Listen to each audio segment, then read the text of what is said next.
WhatsApp guys, आज हम देखने वाले हैं रूबिका लियाकत की थग लाइफ, जिसके अंदर हम देखेंगे गौरव वल्लभ और गाली वाली बाई में पंगा करवा के रूबिका ने मस्त मजे लिए आज। अरे भैया मजेदार वीडियो होगी, करेंगे साथ में एंजॉय। चैनल पर अगर आप नए हो तो प्लीज वीडियो कर दे लाइक। आज के इसके अंदर एनर्जी नहीं होती भैया, इसको थोड़ा बोलो कि थोड़ा बोला करे वीडियोस में, सो जाती है वीडियो में भी है। 1 2 3 गो। से क्षितिज देखने वाले मेरे सभी दोस्तों को हिंदू नववर्ष की ढेर सारी शुभकामनाएं। से क्षितिज देखने वाले मेरे सभी दोस्तों को नवरात्रि की ढेर सारी शुभकामनाएं। माता रानी आपकी जिंदगी में खुशहाली बनाए रखें। दोस्तों पिछले कई दिनों में वैसे तो कांग्रेस ने कई नेता गवा दिए। पिछले कई दिनों में वैसे तो कई बड़े कांग्रेसी नेता कांग्रेस को लात मारकर जा चुके हैं, लेकिन जो इंसान चर्चाओं में है उसका नाम है गौरव वल्लभ। जब से प्रोफेसर गौरव वल्लभ ने कांग्रेस छोड़कर भाजपा ज्वाइन की है, तब से कांग्रेसियों की अलग ही जली पड़ी है, इनमें अलग ही आग लगी पड़ी है और आग लगनी भी चाहिए, क्योंकि ले देकर बस यही प्रवक्ता था इनके पास में जो बिना गाली दिए, बिना गाली गलौच किए, बिना शोर शराबा मचाए फैक्ट्स के साथ में दूसरी पार्टी के प्रवक्ता का मुंह बंद करा सकता था, ले देकर। बस यही एक जेन्युइन प्रवक्ता था इनके पास में, जिसने कभी अपनी पूरी जिंदगी में एक बारी सही लेकिन संबित पात्रा का मुंह बंद किया हो, और अब यही प्रवक्ता भाजपा में चला गया, तो जलना तो इनका बनता ही है। सुप्रिया श्रीने, उनको सुन लीजिए वो क्या कह रही हैं, फिर जवाब दीजिए। झूठ बोलने वाले कभी भगवान के साथ नहीं खड़े हो सकते, वो विशुद्ध झूठे होते हैं। वो कायर लोग जो जंग के समय मैदान छोड़ के भाग खड़े होते हैं, इस तरह की बेहूदी वाहियात टिप्पणी करना उनकी असलियत बयां करता है। गौरव वल्लभ ने कांग्रेस भले ही छोड़ दी हो, लेकिन ये बंदा अपनी उसी डिसेंट लैंग्वेज में आज भी कांग्रेस को एक्सपोज कर रहा था, जिसमें ये हमेशा से बात करता आया। लेकिन फिर एंट्री होती है हमारी गाली वाली बाई की। उसकी लैंग्वेज सुनकर, उसकी भाषा सुनकर गौरव वल्लभ का वो रूप आज हमें डिबेट में देखने को मिला जो इस बंदे ने आज तक नहीं दिखाया। क्या कुछ हुआ इस डिबेट में, चलिए देखते हैं। आज क्या हो गया रूबिका जी कि मोदी जी को गाली देते देते कांग्रेस आज स्वयं को गाली देना चालू कर चुकी है। एक वीडियो गेम में एक लास्ट स्टेज में एक सेल्फ डिस्ट्रक्शन मोड आ जाता है, आपको याद होगा। कॉन्ट्रा खेलते हैं अपन, एक वीडियो गेम है, उसमें ये Congress party self destruction mode पे चल रही है। उसको वो स्वयं को गालियां दे रही है। They are abusing themselves. और मैं आपको एक उदाहरण देता हूँ। नहीं, उदाहरण एक फिर मैं आपका सवाल लूं। Liberalisation, privatisation, globalisation, PV Narasimha Rao साहब की सरकार के दौरान डॉक्टर मनमोहन सिंह जी वित्त मंत्री थे, 1991 में आया। आज कांग्रेस पार्टी देश के हर वेल्थ क्रिएटर को गाली देती है। पहले अडानी, फिर अंबानी, फिर एयर इंडिया को एक बिजनेस समूह ने खरीदा, उसको गाली। टाटा ग्रुप, टाटा एक बिजनेस समूह के सीईओ ने सरकार की तारीफ कर दी, उसको गाली। अरे कहीं तो रुकोगे। ठीक है, मैं समझ गई, ये बातें आपने पहले भी बोली हैं, लेकिन मुझे ये बताइए कि आप तो बीजेपी के मुखालिफत करते हुए कांग्रेस के साथ थे ना, ये बात तो बीजेपी में क्यों आन मिले सजना? मैं ये कह रहा हूं, मैंने 3 बातें बोली थी अपने पत्र में। पहला कि जब मैंने कांग्रेस के नेताओं को कहा कि सनातन के विरोध का, गालियों का विरोध करो, सनातन के विरोध में नारे लगा रहे थे कांग्रेस पार्टी के नेता, उनके अलायंस पार्टनर सनातन को गाली दे रहे थे, कांग्रेस यहाँ मूक दर्शक बनी हुई बैठी है। इसका मतलब क्या है कि कांग्रेस उनको एक्सेप्ट कर रही है। मैंने कहा भगवान श्री राम की प्राण प्रतिष्ठा का न्योता ठुकराना एक तरह का पाप है। और रूबिका जी, हर साल मैं बजट पे अपनी प्रेस कॉन्फ्रेंस करता था, आपको याद है? इस साल की मैंने? क्यों नहीं की, क्योंकि मैंने उनको कहा जब तक आप भगवान श्री राम के दर्शन करने नहीं जाओगे, मैं टीवी में जाके आपको डिफेंड नहीं करूंगा। ये मैंने उनको साफ बोला। मैंने उनको 4 महीने दिए रूबिका जी, 4 महीने। मैंने कहा अगर आप प्रभु राम के दर्शन, पहले बोला कि साहब हम वो इवेंट में नहीं जाएंगे। अरे 3 महीने तो हो गए थे ना, उसके बाद भी क्यों नहीं गए?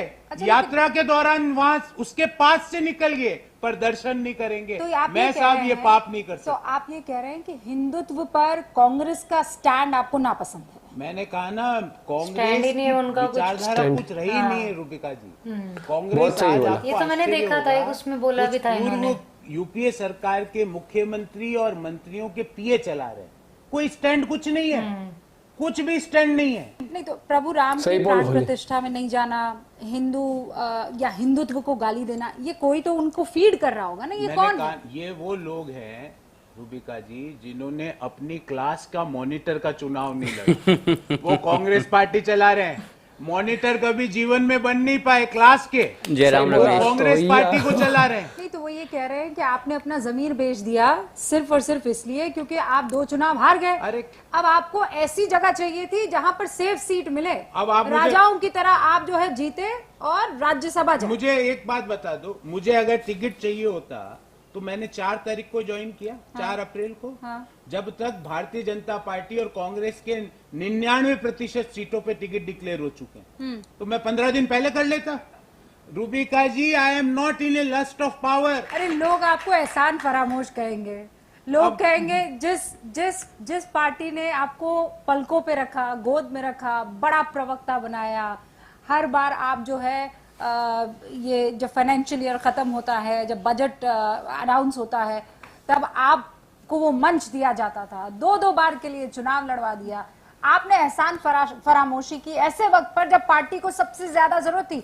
और ये तो मेरा सवाल है, सुप्रिया श्री ने, उनको सुन लीजिए वो क्या कहते हैं। अब आया मुद्दा। वो कायर लोग जो जंग के समय मैदान छोड़ के भाग खड़े होते हैं, वो विशुद्ध अवसरवादी लोग, इस तरह की बेहूदी वाहियात टिप्पणी करना उनकी असलियत बयां करता है। झूठ बोलने वाले कभी भगवान के साथ नहीं खड़े हो सकते, वो विशुद्ध झूठे होते हैं, वो विशुद्ध अवसरवादी होते हैं, वो पहला मौका मिलने में बिलबिला के बाहर चले जाते हैं। सुन लिया? आपको लगा नहीं, घबराहट नहीं हुई इनकी बात सुन के? डरा नहीं अपन कि किस तरह की आवाज थी? राक्षसी बोल रहा बंदा इनडायरेक्टली। ये वही लोग हैं बच्चों जो एक फिल्म अभिनेत्री को पूछ रहे थे जो चुनाव लड़ने जा बहुत रही गंदा है बोला कि था मंडी कंगना का को, भाव क्या है, बहुत गंदी वो करी थी। इनकी बात पे comment जवाब देना था। चाहिए क्या? मुझे ये बता दो। जवाब तो देना आप चाहिए। कहोगे बहुत तो गंदा दे दूंगा। कमेंट था वो, जेल भी गई थी उसके लिए। जवाब देना चाहिए कि नहीं? ऐसी महिला का जवाब देना चाहिए जो इस तरह की भद्दी टिप्पणियां बहुत करते गंदा था हो वो, तो मैं हाँ। दूंगा। ठीक है, आपने कहा मैं देता हूं। अब ये बताइए, कायर मैं हूं कि ये चुनाव लड़े नहीं? ये चुनाव क्यों नहीं लड़ी? अरे चुनाव लड़ना चाहिए था ना। जमानत पिछली बार जब्त हो लड़ी गई थी। अभी क्यों नहीं लड़ी दीदी? अरे जमानत जब्त हो गई थी पिछली बार भाई, क्यों नहीं लड़ेगी? जमानत जब्त। अब कायर मैं हूं। अरे मैं तो 8-8 बार से हारी हुई सीटों में, इनके तो पिताजी की सीट थी, वो इनके पिताजी की सीट थी। मैं तो आपके जैसे परिवारों से आया हूं, ये इनके पिताजी की सीट पे जाके चुनाव नहीं लड़ पा रही। और कायर कौन?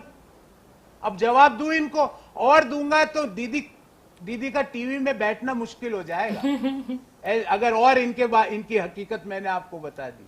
कायर लोग, समझ जाओ। कायर कौन है? समझ जाओ। अपने पिताजी की सीट पे जो चुनाव नहीं लड़ पा रहा वो सबसे बड़ा कायर है। डरपोक पिताजी फट्टू। की सीट थी रूबिका जी, इनकी नहीं थी। पिताजी एमपी थे इनके, वहां पे नहीं लड़ पाई।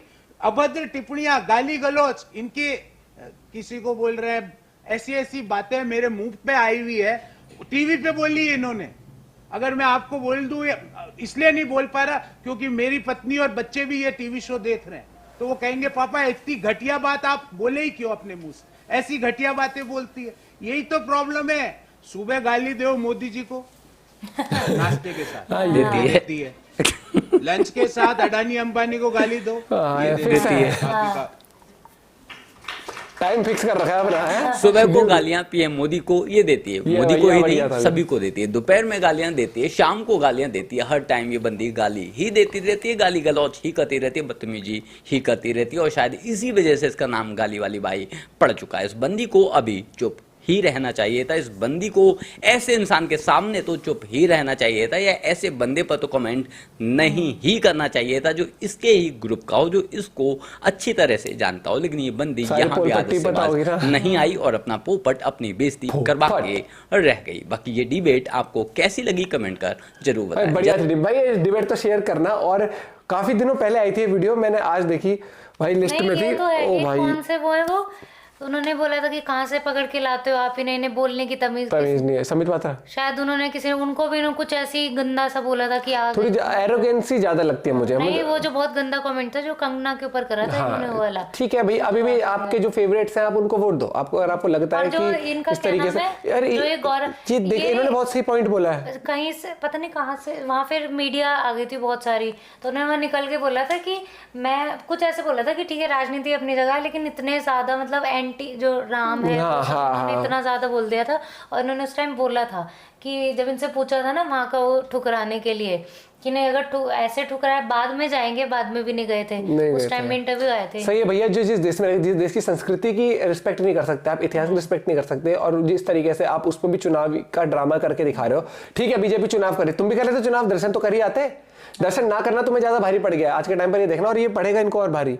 ये चीज समझ नहीं रहे हैं। बाकी आप अपना पॉइंट ऑफ व्यू इस बारे में बता सकते हैं। डिबेट थी काफी इंटरेस्टिंग, और जी हल्की सी स्माइल है जो रूबिका जो हमेशा क्वेश्चन पूछती है ना, वो भैया वो मस्त लगता है मुझे। और बाकी डिबेट की अगर मैं बात करूं, इसमें डिबेट नहीं थी, इसमें ये था कि उन्होंने सही वो बताया, और इन्होंने ये जस्टिफिकेशन थी कि इन्होंने छोड़ी क्यों पार्टी। मिलते हैं आपसे वीडियो के साथ, बाय बाय, टेक केयर।